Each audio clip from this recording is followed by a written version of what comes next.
한국은 요새 길거리에서 칼부림이 빈번하게 나는데 저보고 그런 치안이 불안전한 곳을 가라고요? 그게 자네 임무인데 어떻게 하겠나? 닫아드리게. 하지만 그곳은 전 세계 모두가 기피하는 곳이잖아요. 미디어는 다른 나라에 대한 이미지를 형성하는데 매우 큰 영향을 미칩니다. 오늘 소개해드릴 사연의 주인공도 한국 영화 때문에 한국을 오해했었다는 외국 남성인데요. 바로 악마를 보았다라는 스릴러 영화 때문에 한국을 범죄의 나라로 생각했다는 영국인 경호원 제롬 메이슨 씨입니다. 왜냐하면 영화에서처럼 살인과 범죄가 일상적으로 일어나고 있다고 생각했기 때문인데요. 그래서 한국에서 처음으로 경호 업무를 하게 되었을 때는 가족들과 눈물까지 흘리며 작별 인사를 했다고 합니다. 그런데 한국에 도착해 마주한 한국의 풍경을 보고는 그와 그의 동료들 모두 어리둥절하고야 말았다고 하는데요. 과연 그에게는 무슨 일이 있었던 걸까요? 영국 남성의 사연입니다. 감동의 모든 것 애청자 여러분. 영상 시작 전 좋아요와 불우이웃을 위해 끝까지 시청 부탁드립니다. 안녕하세요. 저는 영국에서 경호원으로 일하고 있는 제롬 메이슨입니다. 이 일을 한 지 어느덧 10년도 더 되었네요. 경호원이라는 직업에 대해 잘 모르시는 분들이 많으신데요. 경호원 또한 경호팀의 일환으로 용병과 비슷한 개념으로 생각하시면 이해하기 편하실 것 같습니다. 저희 경호업체 측으로 의뢰가 들어오면 사전 미팅을 통해 필요 인력과 상황을 파악하고 경호를 위한 인원을 현장에 배치합니다. 클라이언트는 주로 큰 기업체의 CEO나 각국의 고위급 장관들인 경우가 대다수죠. 페이가 세지만 그만큼 위험 부담이 큰 일이기도 합니다. 내전 중인 지역으로 파견되기도 하고 언제 어디서 사건 사고가 터질지 모르는 곳으로 배치가 되다 보니 직업 특성상 긴장의 끈을 놓을 수가 없습니다. 언제든지 즉시 출동할 수 있는 상태여야 하고 매사에 준비되어 있어야 하죠. 예기치 못한 상황이 발생했을 시에 빠르게 판단하고 대처하는 능력 또한 필요로 합니다. 쉽지 않은 일이지만 저는 이 직업을 진심으로 사랑하고 자랑스럽게 생각합니다. 고객의 안전을 위해 위험을 무릅쓰고 경호하는 경호원은 아주 어린 시절부터 저희 오랜 꿈이었거든요. 어릴 적 경호원이라는 영화를 접하게 되면서 자연히 이 직업에 대해 관심을 품게 되었고 시간이 흐름에 따라 점차 진지하게 이 일이 저희 일이라고 생각하게 되었습니다. 그리고 사명감을 갖고 진짜 경호원이 되기 위한 과정들을 거치기 시작했습니다. 저는 경호원이 되기 위해 어릴 적부터 각종 무술과 호신술을 단련했고 24시간 항상 최고의 몸 상태를 유지하기 위해 하루도 운동을 쉰 적이 없습니다. 단순히 신체적인 능력뿐 아니라 무기 사용 능력 또한 요하는 직업이기 때문에 사격 실력도 갈고 닦았고 위기 상황에서의 빠른 판단과 대응을 위해 스스로 상황을 설정하고 대처하는 훈련도 했습니다. 그 결과 저만의 치밀한 상황 대처 매뉴얼을 구축해낼 수 있었습니다. 그렇게 10년이라는 시간이 지나도록 큰 실수 없이 주어진 임무를 성공적으로 완수하는 에이스로 자리 잡을 수 있었고 선임과 동료들의 가장 큰 신임을 얻게 되었습니다. 물론 저를 존경하고 따르는 후임들도 생기게 되었죠. 저희 업체의 소위 큰 건이라고 말하는 임무는 자연스레 저의 차지가 되었고 이 일을 하며 고위급의 사람들도 많이 만날 수 있어 좋았습니다. 이 직업을 선택하지 않았다면 평생 한번 마주치기도 어려울 정도의 고위급 인물들을 실제로 피부가 맞닿는 거리에서 경호하게 되었고 심심찮게 대화도 나눌 수 있었습니다. 어떻게 보면 그 고위급 인물들의 목숨이 제게 달려있는 상황이었기 때문에 좋은 대우를 받으며 일할 수 있었죠. 무엇보다 사람의 생명을 지키는 저의 업무에 보람을 느끼며 일하고 있었고요. 이 일을 한 지 어느덧 10년이라는 경력이 쌓이니 정말 다양한 에피소드들이 쌓이게 되었습니다. 소말리아 해적들과의 총격 대치 상황도 있었고 이라크 내전 지역에서의 손에 땀을 쥐게 만든 순간들도 있었습니다. 타 용병업체와의 신경전에 관한 에피소드도 있고 경호 업무 중 맞닥뜨린 황당한 상황들도 셀 수 없이 많았습니다. 일반인들이 인생을 살면서 쉽사리 겪기 어려운 일들일 수도 없이 겪는 직업이다 보니 가끔씩 동네 친구들과 술자리를 가질 때면 저는 항상 화제의 중심에 있었습니다. 모두가 저의 이야기에 귀 기울였고 매번 새로운 에피소드에 대해 듣기 원했죠. 어찌 보면 당연한 수순이었습니다. 오늘은 그중 한 에피소드에 대해 말하려 하는데요. 조금은 황당무계한 에피소드입니다. 때는 8년 전이었습니다. 당시 저의 경력은 아직까지 베테랑으로 불릴 법한 수준은 아니었고 어느 정도 연차가 쌓이며 슬슬 저만의 노하우를 쌓아가던 참이었죠. 그날도 저는 긴장의 끈을 놓지 않은 채 임무 발령을 대기하며 헬스장에서 홀로 운동을 하고 있었습니다. 새벽 운동을 즐겨 했던 저는 홀로 벤치프레스를 하고 있었습니다. 아무도 없는 헬스장에서 오롯이 저 자신에 집중하며 땀 흘려 운동하고 있었죠. 그 순간 업무용 핸드폰이 울렸습니다. 빠른 속도로 확인해보니 새로운 의뢰 연락이었고 의뢰가 들어온 국가는 대한민국이라는 곳이었습니다. 당시 대한민국이라는 나라에 대한 저희 인식은 이러했습니다. 이 시대 유일한 분단 국가 휴전 중이지만 언제든지 전쟁이 터질 수 있는 나라 그리고 영화 악마를 보았다. 속 등장하는 연쇄살인마와 사이코패스가 도글도글한 나라 무서웠습니다. 불안한 기운이 엄습했죠. 아직 경력이 많이 쌓이지도 않았던 저였고 난생 처음 방문하는 미지의 땅이었기에 긴장될 수밖에 없었습니다. 제가 한국이라는 나라에 대해 접한 유일한 미디어가 악마를 보았다. 라는 한 편의 영화인데 영화 속 등장하는 인물들은 하나같이 잔인하고 비열한 살인마들 뿐이었거든요. 많고 많은 나라들 중 왜 하필 한국일까? 하는 원망스러운 마음이 들었습니다. 크게 심호흡을 한번 하고 회사로 향했습니다. 임무 수행을 확정받고 가족과 인사할 수 있는 시간이 주어졌죠. 함께 발령받은 동료들의 눈빛 또한 떨리는 기색이었습니다. 공기는 무거웠고 저와 동료들은 가족과의 인사를 위해 각자의 집으로 돌아갔습니다. 집에 돌아와 말없이 아내와 아들을 껴안았습니다. 아내는 저의 눈빛만 봐도 제가 어딘가 먼 곳으로, 그것도 아주 위험한 지역으로 떠나야 한다는 사실을 직감한 듯 했습니다. 불안한 눈빛으로 저를 쳐다보는 아내와 아들에게 마치 아무 일도 아닌 것처럼 최대한 태연해 보이는 듯한 태도로 둘을 안심시켰습니다. 하지만 저 또한 가슴 떨리기는 마찬가지였고 제 아내 또한 제 눈동자를 쳐다보는 것만으로도 저의 속을 훤히 꿰뚫어보는 여자였죠. 숨길 수 없었습니다. 그날 밤 마음이 복잡하여 침대 위에 누워 하염없이 천장만 바라보고 있는데 옆에 누워있던 아내가 제 쪽으로 돌아 누우며 제게 말했습니다. 저를 위해 항상 기도하겠다고 하더군요. 그 한마디 말에 수많은 복합적인 감정이 모두 내포되어 있었습니다. 아내도 분명 저만큼이나 걱정이 많았겠죠. 어쩌면 저보다도 훨씬 더요. 다음 날 아침이 밝았고 저는 임무 수행에 필요한 물품을 모두 챙겨 집을 나섰습니다.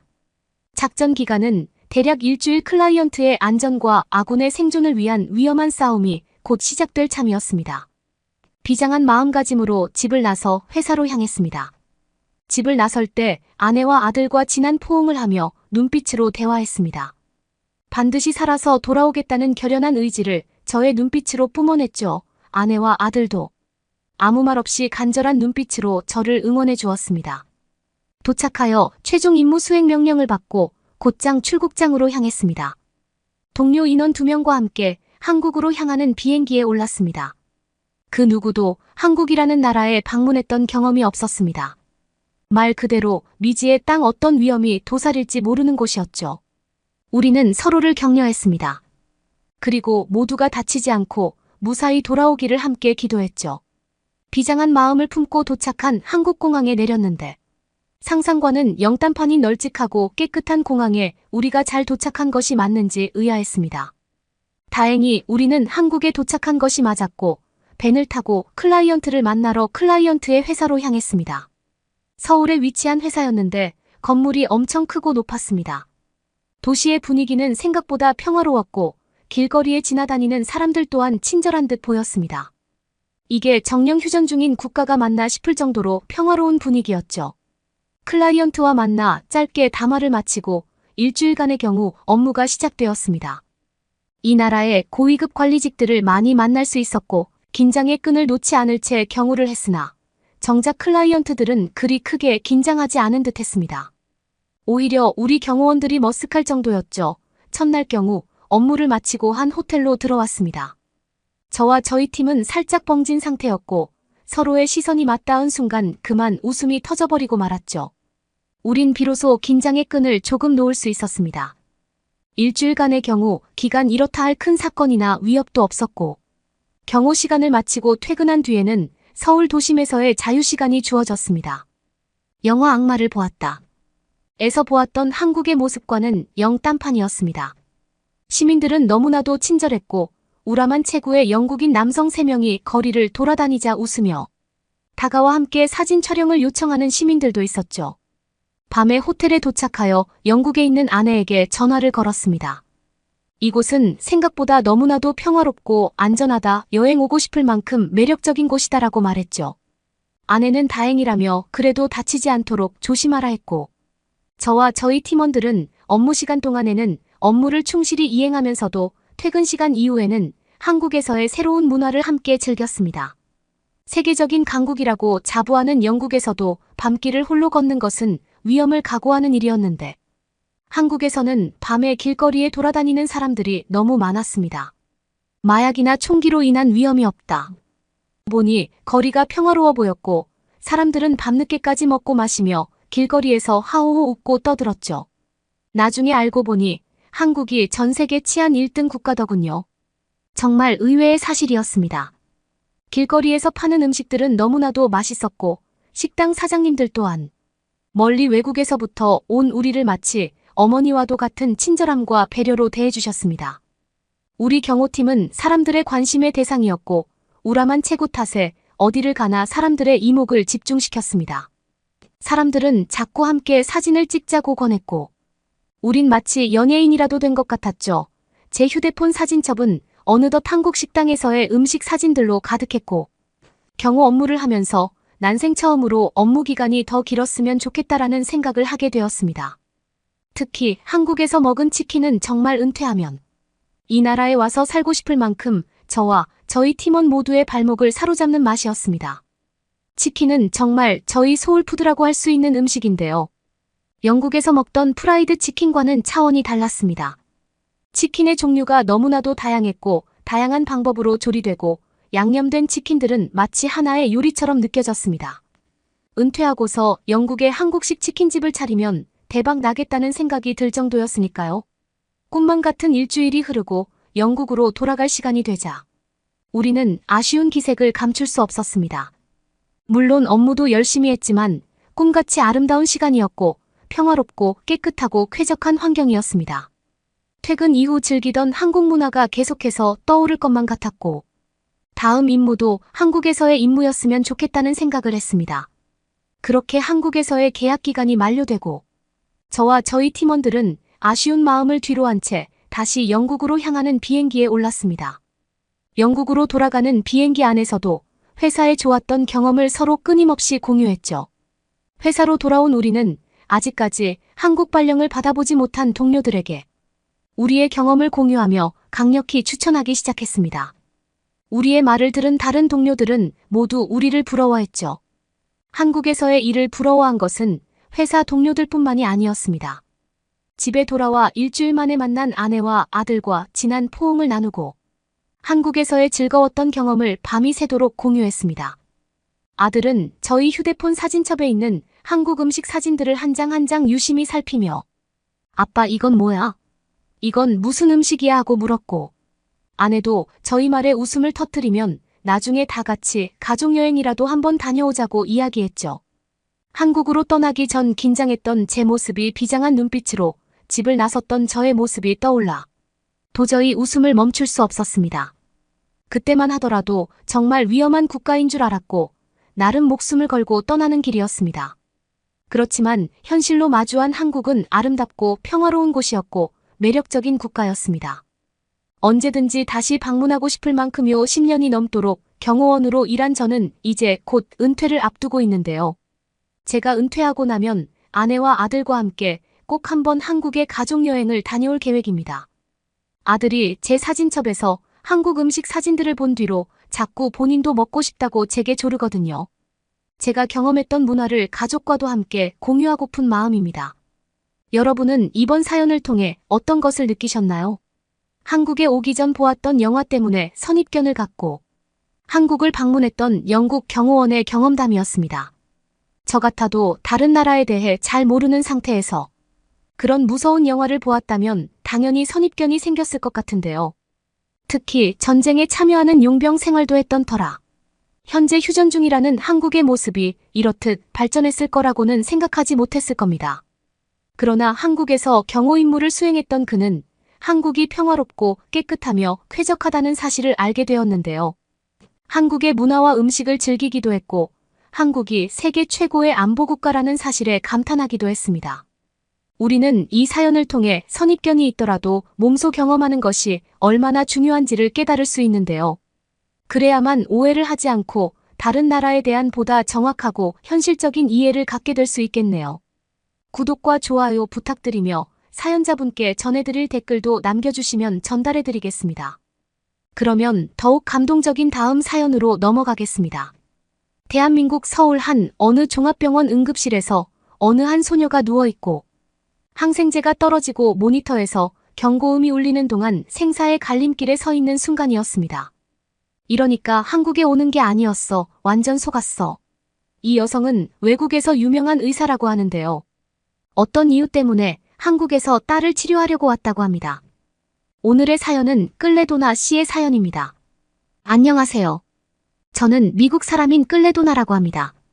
저는 지금 저에게 가장 중요하고 힘들었던 순간을 이야기하려고 해요. 꼭 끝까지 봐주셨으면 좋겠습니다. 어머니의 사랑에는 한계가 없다고들 하죠. 심장 전문의이자 과학자인 저는 그런 감상적인 미사여구를 비웃곤 했습니다. 물론 10살 딸 에이미가 아프기 전까지는 그랬죠. 딸은 정말 많이 아팠어요. 병은 피로감, 식욕부진 이유 없는 멍 등 사소한 증상부터 시작되었죠. 의사로서 제 마음은 곧바로 상상할 수 없는 일로 넘어갔어요. 그래도 저는 좀 더 합리적인 설명에 집착했어요. 비타민 결핍, 완고한 바이러스 그 이상도 이하도 아닐 거라고 말이죠. 그러던 어느 날 밤 에이미가 고통스럽게 울부짖으며 깨어났어요. 저는 에이미를 응급실로 급히 데려가 즉각적인 혈액 검사를 요구했죠. 소아암 전문의가 침울한 얼굴로 나타났을 때 저는 제 의학적 전문 지식이 무너지는 것을 느꼈습니다. 따님이 신경모세포종에 걸렸습니다. 마치 감기에 걸렸다는 소식을 전하듯 의사는 담담하게 말했어요. 하늘이 무너지는 것 같았어요.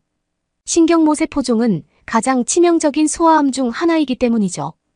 에이미가 스캔을 위해 휠체어에 실려갔을 때 저는 남편의 품에 쓰러졌습니다. 이건 있을 수 없는 일이었어요. 하룻밤 사이에 저의 삶은 뒤집혔습니다. 에이미는 화학요법, 방사선 치료, 실험용 약물 등 혹독한 치료를 시작했어요. 병원 입원, 수술 등이 진행되면서 몇 달이 정신없이 지나갔어요. 하지만 암의 무자비한 행진을 막을 수 있는 것은 아무것도 없었죠. 저는 날마다 기도하는 것밖에는 할 수 있는 것이 없었어요. 어느 날 밤 에이미의 바이탈 사인을 모니터링하며 가쁜 숨소리를 지켜보던 저는 잔인한 불공평함에 충격을 받았어요. 어떻게 제 완벽한 아이가 그렇게 무작위로 이렇게 아픈 병에 걸린 걸까요? 현대의학과 그 기적적인 치료법에 대한 저의 믿음은 산산조각이 나버렸어요. 그때부터 저는 기존의 치료법 너머를 찾기 시작했어요. 수많은 구글 검색과 학술지, 논문을 뒤지던 중 한국에서 사용하는 실험적인 면역 치료법을 우연히 발견했습니다. 임상시험 결과 신경모세포종 환자의 성공률이 85%에 달했습니다. 대한민국 이름만 들어도 소름이 끼쳤어요. 대부분의 서양 의사들처럼 저도 무의식적으로 동양의학을 침술, 부항, 마법의 약초와 같은 구시대적인 허황된 것으로 치부했었기 때문이죠. 하지만 데이터는 부정할 수 없었어요. 지난 20년 동안 한국은 의료 발전의 최전선에 서게 되었습니다. 이제 한국은 기술적으로 뛰어난 의료 시스템을 자랑하고 있었어요. 하지만 여전히 의구심은 저를 괴롭혔습니다. 에이미가 약을 먹으며 편안하게 잠든 동안 저의 머릿속은 복잡해졌어요. 내가 충동적이고 비이성적인 결정을 내리는 것은 아닐까? 에이미를 지구 반대편으로 끌고 가서 괜히 더 큰 고통을 겪게 만들지는 않을까? 병원 블라인드 사이로 빛이 스며들자 에이미가 눈을 떴습니다. 엄마 피곤해 보여요. 그녀가 울먹였어요. 그 순간 딸의 흐릿하지만 여전히 아름다운 눈을 바라보며 저는 이 희망의 가닥이 어디로 향하든 우선은 무조건 따라가야 한다는 것을 알았습니다. 딸에게 조금이라도 기회가 주어진다면 시도해야만 했죠. 저희는 서둘러야 했습니다. 에이미의 건강은 급속도로 악화되었고 암이 전이되어 기존의 모든 치료법에 내성이 생겼기 때문이죠.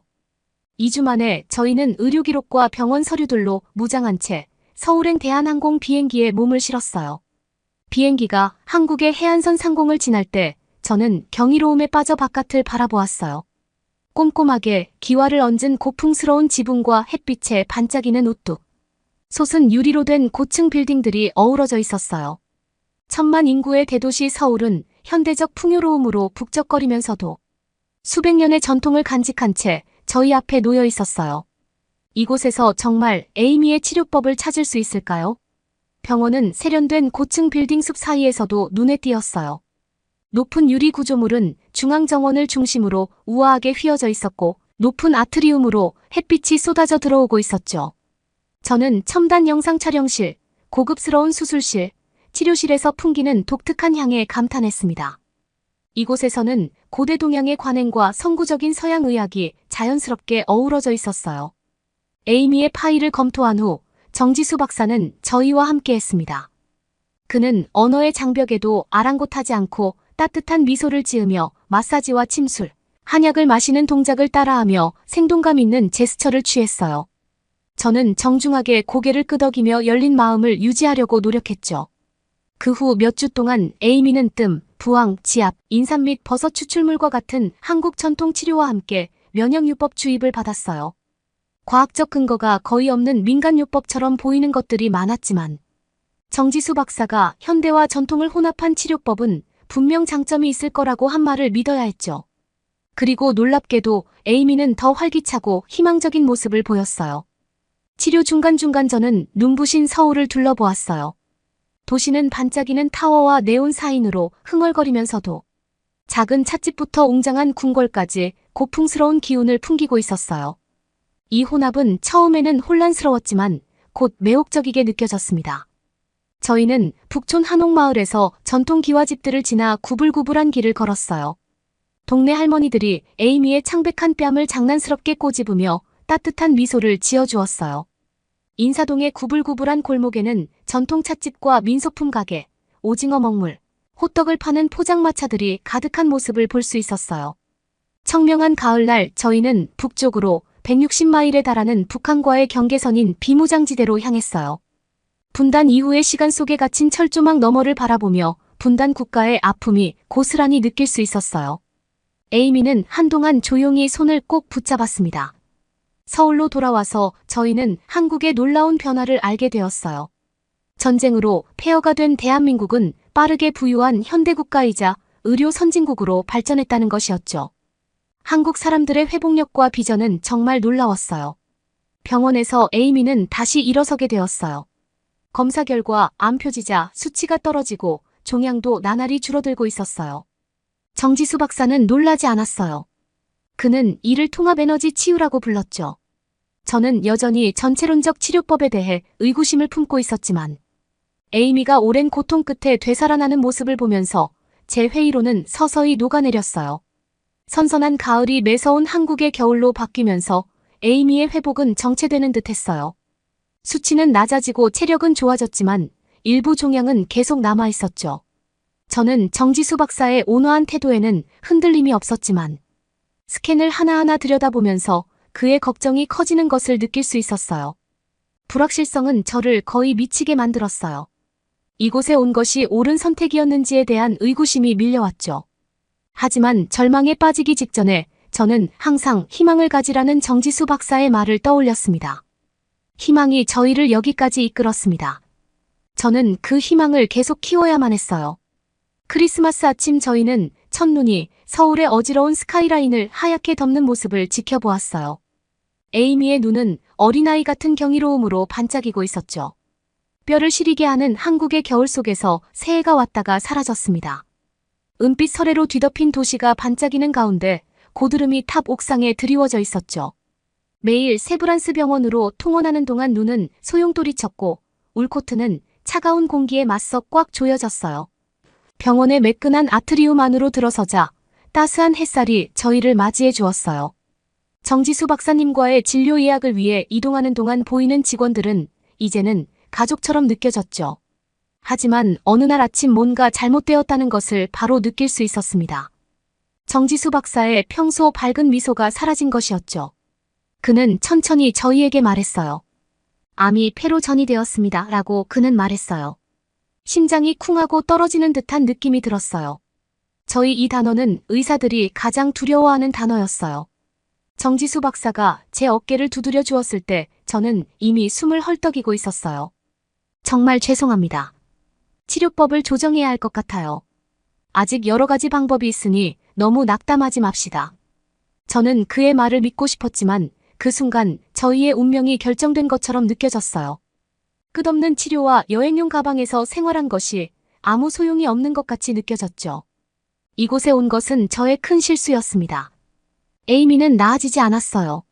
저는 하나뿐인 아이를 잃게 되었습니다. 결국 저의 참담함이 제 얼굴에 고스란히 드러나고 말았어요. 정지수 박사의 표정이 갑자기 부드러워졌습니다. 클레도프 희망을 잃지 마세요. 희망이야말로 가장 강력한 약이니까요. 저는 그의 차분한 낙관주의를 담기 위해 헛되이 고개를 끄덕였어요. 저의 의학적 지식과 논리는 이것이 종말의 시작이라고 말하고 있었기 때문이죠. 어떻게 에이미의 건강을 되찾을 수 있을까요? 하지만 저는 정지수 박사의 평온한 눈을 바라보며 몇 달 전에 했던 약속, 즉 그의 치료법을 전적으로 신뢰하기로 했던 약속을 떠올렸어요. 그래서 저는 의심을 떨쳐버리고 옛말을 위해 용감한 표정을 지었습니다. 하지만 에이미는 제가 아무리 감추려고 해도 제 감정을 읽어내는 놀라운 재능을 가지고 있었어요. 저는 힘을 보여줘야 했습니다. 이것은 저희의 근성을 시험하는 궁극적인 시험일 뿐이에요. 저는 마음을 다잡았습니다. 치료는 새로운 강도로 시작되었어요. 주 2회 면역 요법 주입, 림프 배수를 자극하는 침술, 혈액순환과 기의 흐름을 촉진하기 위한 지압점, 부항 해독과 영양 공급을 위한 다양한 한약들로 말이죠. 몇 주 후 에이미의 식욕이 돌아왔어요. 가슴이 답답한 기침도 가라앉게 되었죠. 업데이트된 스캔 결과 놀랍게도 폐 종양이 약간 줄어든 것으로 나타났어요. 아주 미세한 진전이지만 확실하게 부인할 수 없는 진전이었죠. 정지수 박사는 이를 통합진료의 시너지 효과를 증명하는 것이라고 생각했어요. 저의 회의로는 점점 완화되었습니다. 에이미가 안정을 되찾자 정지수 박사는 신선한 공기와 기쁨을 처방해 주었어요. 웃음이야말로 최고의 명약이란다라고 그는 윙크하며 이야기해 주었죠. 저희는 기꺼이 그의 말을 따르며 오후 내내 서울의 명소를 둘러보았어요. 저희는 번화한 동대문 시장을 돌아다니며 반짝이는 상점들을 따라 향기로운 길거리 음식을 맛보았어요. 에이미는 상인들이 알싸한 약초, 손으로 그린 족자, 반짝이는 동물, 인형, 열쇠고리 등을 가방에 가득 담아주는 것을 보며 활짝 웃고 있었죠. 그 다음 저희는 소량기 가득한 북악산 등산로를 걷기도 했습니다. 그리고 어느 화창한 토요일 저희는 고속 KTX 열차를 타고 항구 도시 부산으로 향했어요. 밤새 잡은 고기를 내보내는 어부들 옆으로 배가 바쁘게 마을 가로질러 달리는 풍경이 저희 앞에 펼쳐졌습니다.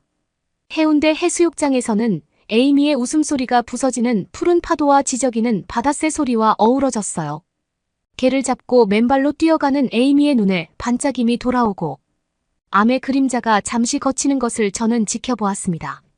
3월 초가 되자 서울 전역의 벚꽃이 만개하여 도시를 은은한 분홍빛으로 물들였어요. 저희는 종종 여의도 한강공원에서 나뭇잎 사이로 햇살을 받으며 피크닉을 즐겼어요. 에이미는 꽃 왕관을 짜고 종이접기 배를 만들어 호수에 띄우곤 했죠. 그녀의 창의력이 날마다 꽃을 피우는 것을 보는 것은 저에게는 가장 아름다운 선물이었어요. 봄은 새로운 희망을 예고했습니다. 저희는 창덕궁 정원을 거닐며 고풍스러운 고목과 고요한 연꽃 연못을 지나갔어요. 종묘의 구불구불한 길은 예복을 입은 스님들이 지나갈 때마다 향기로 가득했죠. 시대를 초월한 평온함과 자연에 대한 경외심이 뼛속 깊이 스며들어 어디를 가든 이 여정을 이어갈 수 있는 힘이 되어주었습니다. 그러던 5월의 어느 날 저녁 정지수 박사의 집에서 아내 박세희 씨는 정성스럽게 한식 잔치를 준비해 주었어요. 아이들이 젓가락질과 말장난을 하며 웃음을 터뜨리는 동안 정지수 박사와 저는 저희가 함께하고 있다는 것을 이해하는 가슴 뭉클한 표정을 나누었습니다. 그 순간 저는 에이미를 친자식처럼 보살피는 그의 하얀 가운 뒤에서 열정적인 그의 인간적인 면모를 볼 수 있었습니다. 김이 모락모락 나는 김치찌개를 먹으며 정지수 박사는 공동체 사람의 손길, 영양가 있는 음식, 정신적 격려를 통해 사랑하는 사람들을 치유 과정에 참여시키는 순환의학이라는 자신의 개인적인 개념을 설명했어요. 물론 이러한 방식은 제 의학적 훈련과는 거리가 멀었지만 에이미에게서 그 효과를 보고 나서부터 저는 경외감을 느끼게 되었어요. 나중에 긴 포옹을 나누며 헤어질 때 정지수 박사는 작은 병 하나를 제 손바닥에 슬쩍 넣어주었습니다. 인삼 추출물입니다. 그가 속삭였어요. 건강은 계속해서 챙겨야 해요. 그의 미소가 지친 제 기운을 북돋아 주었어요. 벚꽃이 초여름으로 접어들면서 에이미의 건강은 정체기에 접어들었어요. 그녀의 폐 종양은 같은 상태를 유지했습니다. 저희는 수액 주입량을 늘리고 한약을 3배로 늘렸어요. 저는 시선을 바꿔 에이미를 치료해야 할 깨진 그릇이 아니라 가꾸어야 할 정원으로 보는 법을 배웠죠. 7월의 무더운 어느 날 아침 에이미는 숨을 쉬기 힘들어하며 깨어났어요. 저희는 응급실로 달려갔어요. 저희는 약해진 폐에 폐렴이 만연해 있는 것을 발견했습니다. 일주일 동안 에이미는 항생제가 떨어지고 모니터에서 경고음이 울리는 동안 생사의 갈림길에 서 있었어요. 에이미의 작은 손이 힘없이 제 곁에 조용히 나타났을 때 정지수 박사가 제 곁에 있었습니다. 어떤 말도 필요 없이 그의 기도하는 표정이 모든 것을 말해주고 있었죠. 가장 어두운 순간 저는 옛말을 잃고 패배한 채 홀로 집으로 돌아가는 장면을 떠올리지 않으려고 애썼어요. 대신 저는 눈을 감고 이 시련이 지나간 후 서울의 반짝이는 황금빛 일출을 바라보며 함께 목욕하는 모습을 상상을 하려고 노력했죠. 두려움을 떨쳐버리고 희망을 충분히 불러낸다면 저희는 그곳에 도착할 수 있을 거라고 말이죠. 저는 이 상상을 소리내어 3번 반복한 뒤 중환자실의 어둑한 정적 속에서 회복력이 강한 딸을 지켜보며 잠들었습니다. 기적처럼 어느 날 아침 에이미가 깨어나 주스를 달라고 했어요. 새로운 활력이 넘치는 그녀의 목소리를 듣는 것은 가장 달콤한 음악이었습니다. 정지수 박사는 무릎을 꿇고 기뻐하며 감사 기도를 드렸어요. 저 역시 에이미의 투사 정신과 그녀를 되살려준 한국의 오래된 치유의 선물, 그리고 저의 희망에 대해 다시 한번 감사의 기도를 드렸습니다. 여름의 습한 안개가 어느새 서울을 뒤덮었습니다. 에이미와 저는 에이미의 최신 검사 결과를 기다리며 냉방이 잘 되는 진료실에서 정지수 박사를 기다리고 있었어요. 이윽고 정지수 박사가 평소와 달리 침울한 표정으로 나타났어요. 저는 심장이 멎을 것 같았습니다. 암이 다시 퍼진 걸까? 종양은 작아졌지만 여전히 존재는 하고 있어요. 그는 부드럽게 말을 시작했어요. 그리고 혈구 수치가 더 낮아졌습니다. 그는 제 손을 잡고 말했어요. 정말 미안해요. 클레도프 이제는 더 이상 방법이 없어요. 그의 말은 칼로 제 심장을 찌르는 것과 같았어요. 전 세계를 날아다니고 수많은 치료를 받고 진전이 있어 보이는 순간도 있었지만 저희는 그저 피할 수 없는 것을 잠시 막기만 했을 뿐이었을까요? 저는 도저히 받아들일 수 없었어요. 저희가 할 수 있는 일이 더 있어야만 했어요. 제 아이가 죽어가는 것을 그냥 보고만 있을 수는 없었습니다. 정지수 박사님, 전 포기할 수 없어요. 제가 간청했습니다. 당신은 기적을 일으켰잖아요. 제발 저희가 시도하지 않은 새로운 치료법이 있을 거예요. 제 간절한 목소리에 제 자신도 놀랐습니다. 정지수 박사는 제 폭발에 당황하지 않고 침착하게 미소를 지었습니다. 좋아요. 치료를 다시 바꿔서 진행해보죠. 그는 계속해서 에이미의 면역요법을 수정하고 한약과 에너지 치유 세션을 더 추가하는 것에 대해 설명했어요. 저는 그의 설명에 위로를 받으며 억눌린 눈물을 흘리며 고개를 끄덕였습니다. 하지만 며칠 동안 에이미와 함께 앉아있는 동안 두려움이 계속 몰려왔어요. 치료 후에 에이미는 창백하고 지쳐 있었어요. 만약 정지수 박사의 계획이 실패하면 어떻게 될까요? 그의 기적이 이제 얼마 남지 않은 시간을 그저 빌린 것에 불과한 것이라면요. 어느 날 밤 에이미의 머리맡에 앉아서 저는 문득 정지수 박사가 몇 달 전에 했던 비밀스러운 조언을 떠올렸습니다. 어둠이 다가오면 가만히 견디세요. 그래야만 빛을 볼 수 있습니다. 그때 저는 제가 길을 잃었다는 것을 깨달았습니다. 에이미에게는 지금 믿음과 기쁨이 필요한 것이지 치료 계획에 열중하는 광적인 엄마가 필요한 것이 아니었어요. 저는 에이미의 여린 손을 꼭 쥐며 정지수 박사의 치료법을 끝까지 믿겠다고 다짐했습니다. 적어도 저는 딸에게 믿음직한 희망적인 엄마가 되어주어야만 했어요. 다음 날 아침 저는 회진 전에 병원의 고요한 연못가에서 혼자 명상하는 정지수 박사를 발견했어요. 저는 말없이 이슬이 맺힌 돌계단 위에 그 옆에 앉았습니다. 눈을 감고 그의 느리고 리드미컬한 명상을 따라하려고 노력했죠. 몇 분 후 정지수 박사가 말했습니다. 저희의 고통은 저희의 이해를 둘러싸고 있는 껍질이 깨지는 것입니다. 어둠의 시간 속에서 저희는 힘을 모아 다시 태어날 날을 기다려야 해요. 저는 긴 한숨을 내쉬며 몇 달간의 긴장이 녹아내리는 것을 느꼈어요. 이제 제 역할은 에이미의 빛이 어두워지는 것에 초조해야 하는 것이 아니라 그 안에서도 빛을 발할 수 있도록 돕는 것이라는 것을 알게 되었어요. 그 후 몇 주 동안 저희는 매 순간의 소박한 기쁨을 소중히 여기며 놀고 산책하고 웃으며 보냈어요. 청계천에서 반짝이는 배를 타고 청계천을 건너고 등불이 켜진 인사동 골목을 거닐고 케이팝 비트에 맞춰 몸을 돌리는 스트리트 댄서들을 구경하기도 했죠. 병원에서는 주사를 맞을 때는 주사상, 침을 맞을 때는 침상을 뽑아 우스꽝스러운 상을 주는 등 치료를 놀이로 바꾸기도 했습니다. 덕분에 에이미의 쾌활한 기운은 언제나처럼 활기차게 유지가 될 수 있었죠. 정지수 박사의 제안으로 에이미는 병원에서 환자들을 지도하던 인자한 눈빛과 따뜻한 웃음을 지닌 지율 스님에게 명상 수업을 받기 시작했어요. 저는 지율 스님이 호흡법 잔잔한 음악, 피어나는 꽃과 흐르는 시냇물의 이미지를 통해 아이들을 이끄는 모습을 지켜보았어요.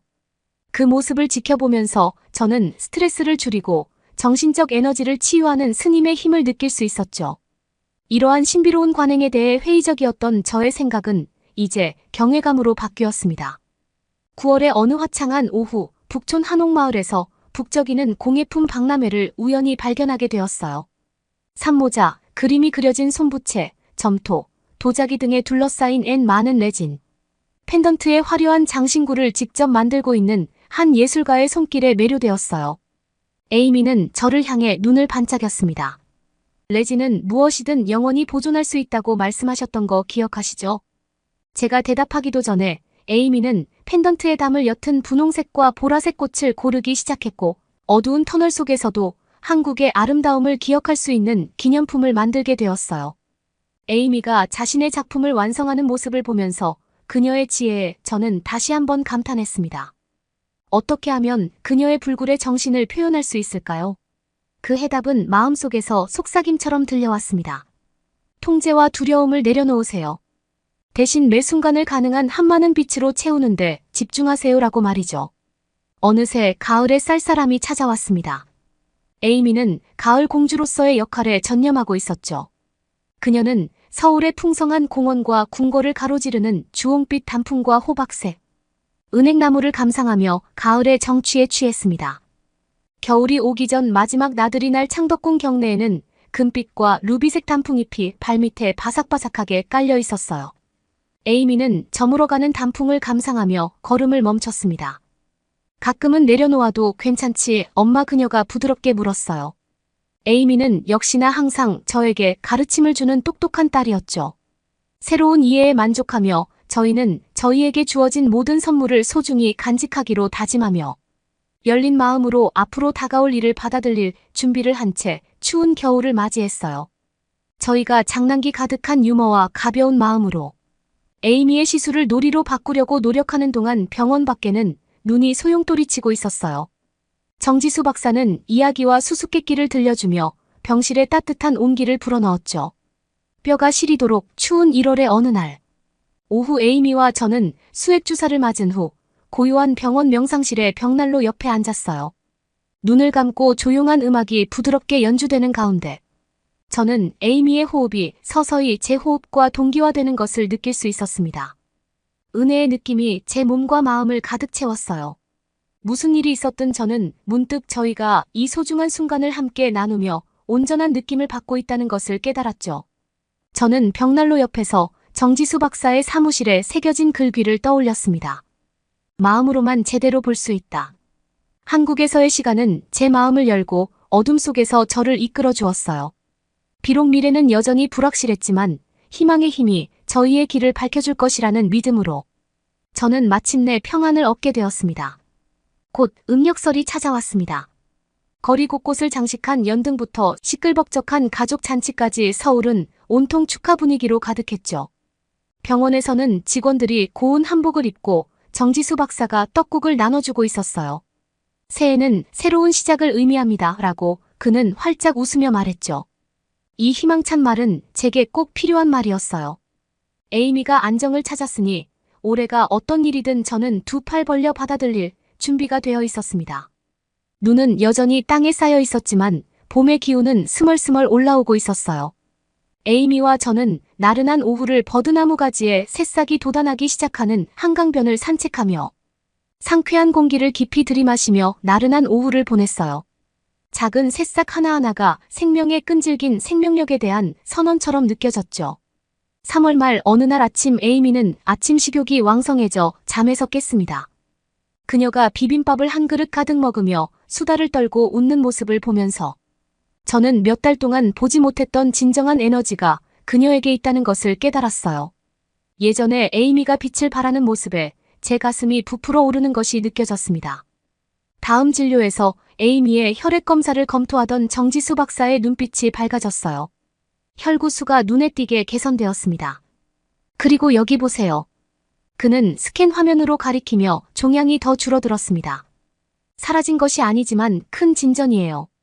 눈물이 흐르면서 저는 입을 틀어막았습니다. 상승 추세가 보이고 있다니 진짜라고 믿을 수 있을 것 같았어요.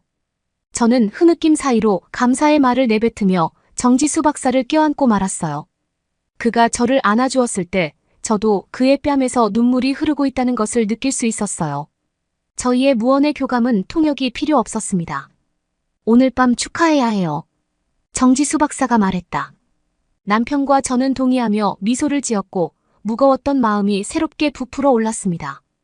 그날 저녁 저희는 에이미가 좋아하는 불고기, 잡채, 김치 등 한국 음식을 즐겁게 펼쳐놓았어요.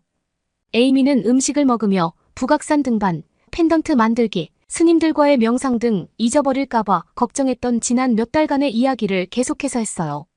소중한 추억을 고스란히 간직한 이야기를 들으니 가슴이 부풀어 올랐죠. 저녁 식사 후 에이미는 소파에 웅크리고 앉아 지친 기색이 역력한 표정을 지으며 만족스러워했어요.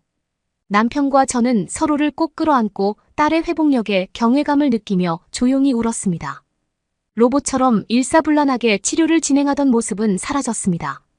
그 순간 저희는 에이미의 정신과 정지수 박사의 보살핌, 그리고 모두가 저희를 끝까지 지켜봐 주신 은혜에 감사함을 느꼈을 뿐이었어요. 한국은 저희에게 깊은 치유를 가져다 주었습니다. 다음 날 아침 황금빛이 창문을 통해 들어와 아파트를 환하게 비췄어요. 밖에서는 보석 같은 까치들이 벚나무를 흔들며 새벽을 맞이하고 있었죠. 에이미가 평화롭게 잠든 동안 저는 저희 가족에게 기적을 선물해준 서울의 감사의 기도를 속삭였어요. 봄의 꽃망울은 저희에게 활력을 불어넣었습니다. 저희는 종종 번잡한 대도시를 벗어나 시골에서 자연의 소생을 만끽하기도 했어요. 설악산으로 떠난 당일치기 여행은 울퉁불퉁한 화강암 절벽과 대비되는 연분홍, 벚꽃 아래에서 행복한 하이킹을 선사해 주었습니다. 상쾌하고 신선한 상공기를 깊이 들이마시며 하이킹을 하면서 저희는 체력을 회복했죠. 언덕 너머에 자리 잡은 불교 사원에서 스님들은 에이미에게 건강과 장수를 기원하며 따뜻한 미소를 지어주었어요. 새소리, 꽃향기, 대지의 풍요로움으로 이 여행은 저희의 영혼과 감각에 영향을 공급해 주었어요. 서울로 돌아오자 벚꽃이 활짝 피어났고 시민들은 분홍빛 하늘 아래에서 화려한 피크닉을 즐기며 축제를 즐기고 있는 모습을 볼 수 있었죠. 정말 활기찬 모습이었어요. 5월이 되자 에이미의 에너지가 완전히 회복되었어요. 몇 달 동안 실내에 갇혀 지내던 그녀는 젊은 활력으로 벽을 튕기듯 뛰어다녔죠. 정지수 박사는 에이미에게 더 강도 높은 야외 활동을 할 수 있도록 허락했습니다. 신선한 공기와 운동이 회복에 도움이 될 거예요 라고 그는 권유했고 저희는 기꺼이 따랐습니다. 에이미가 나비를 쫓고 날아다니는 새를 들여다보는 동안 저희는 매일 서울의 푸른 길을 산책하고 자전거를 탔습니다. 햇살의 따스함이 피부로 스며들면서 자연이 주는 치유를 다시 만끽할 수가 있었죠.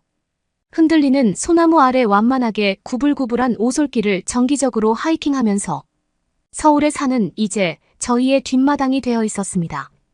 어느 황금빛 저녁 정지수 박사님 댁에서 저희는 한국식 바비큐를 즐겼어요.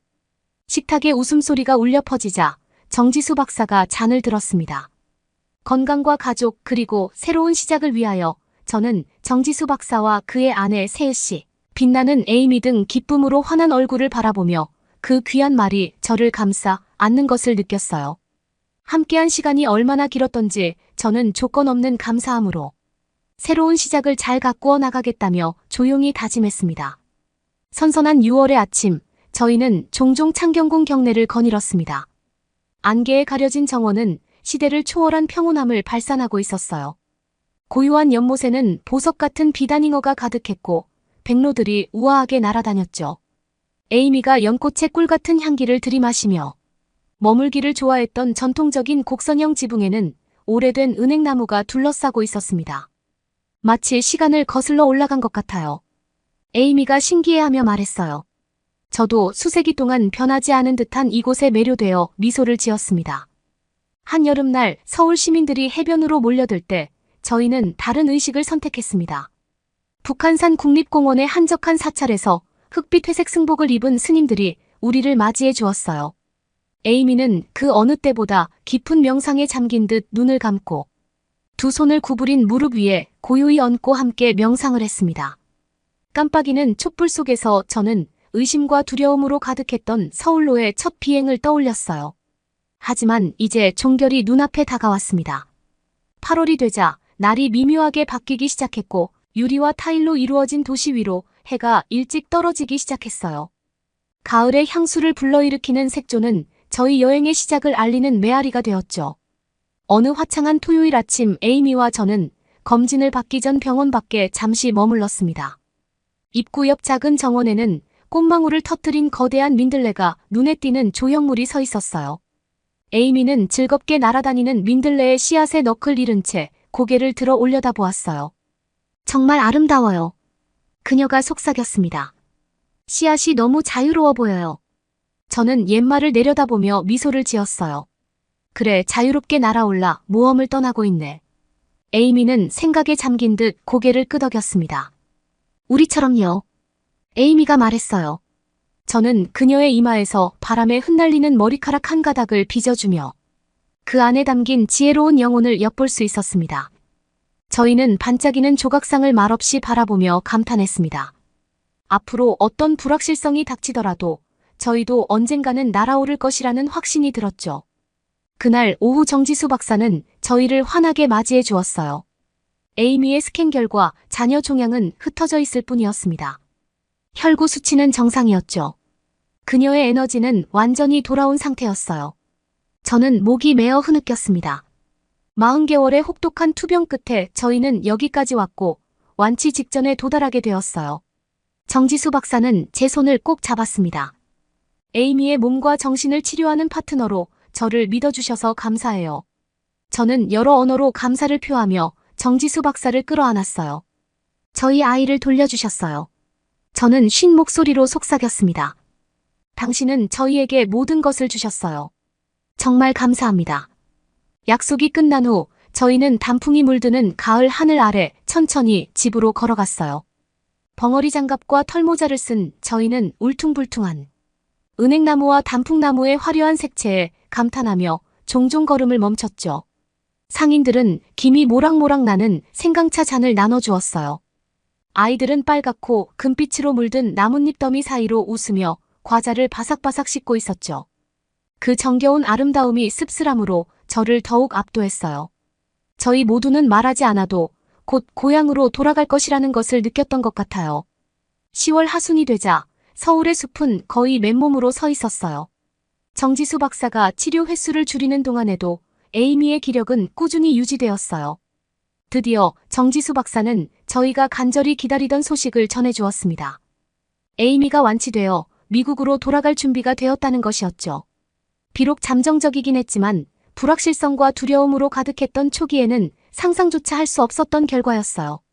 이 기적의 순간은 은혜와 인내, 그리고 한국의 깊은 치유의 은총을 통해 찾아왔습니다. 병원에서의 마지막 날 직원들은 에이미 주위에 모여 환호하며 쾌유를 기원하는 손수 만든 카드를 나눠주었어요. 마지막으로 저희가 만난 분은 정지수 박사님이었습니다. 그는 건강과 행운을 상징하는 옥펜던트를 에이미의 손바닥에 올려주었어요. 저희는 오랜 시간 동안 감사한 포옹을 주고받으며 말없이 마음의 진심이 자유롭게 흘러가도록 했죠. 저희를 배웅하기 전에 정지수 박사는 두 손을 모아 천천히 인사를 했습니다. 여러분의 삶에 기쁨과 목적이 넘치길 바라겠습니다. 밖으로 나가면서 저는 잠시 멈춰서서 수많은 투쟁과 성장의 배경이 되어준 우뚝 솟은 병원을 돌아보았어요. 이제 이곳은 저희 영혼에 영원히 새겨질 것만 같았죠. 문 앞까지 배웅 나온 정지수 박사는 에이미의 키 높이까지 무릎을 꿇고 마지막 포옹을 해주었어요. 구해줘서 고마워요. 에이미는 눈물을 흘리며 박사님의 어깨에 속삭였어요. 정지수 박사는 머리를 뒤로 넘기며 부드럽게 미소 지었죠. 아니 용감한 아이야, 넌 스스로를 구한 거야. 내 안의 빛을 항상 기억하렴. 집으로 돌아가는 비행은 그 두려웠던 첫 번째 여정과 같은 경로를 따라 지구를 가로지르는 길이었어요. 하지만 이번에는 희망에 부풀어 힘겹게 얻은 지혜로 무장하고 남은 여정의 동력을 얻으며 저희는 결국 날아올랐습니다. 여러분은 어떻게 보셨나요? 응원과 격려의 한마디씩을 댓글로 남겨주시기 바랍니다. 사연자분들에게 전달해드리겠습니다. 실제 사연 제보를 받고 있습니다. 채택되신 분께는 작은 선물도 보내드리고 있습니다. 저희의 사연이 여러분의 하루에 작은 힘이 될 수 있었으면 좋겠습니다. 감동적인 사연을 주변 분들과 이야기 나눠보세요. 더욱더 좋은 영상으로 다시 찾아뵙겠습니다.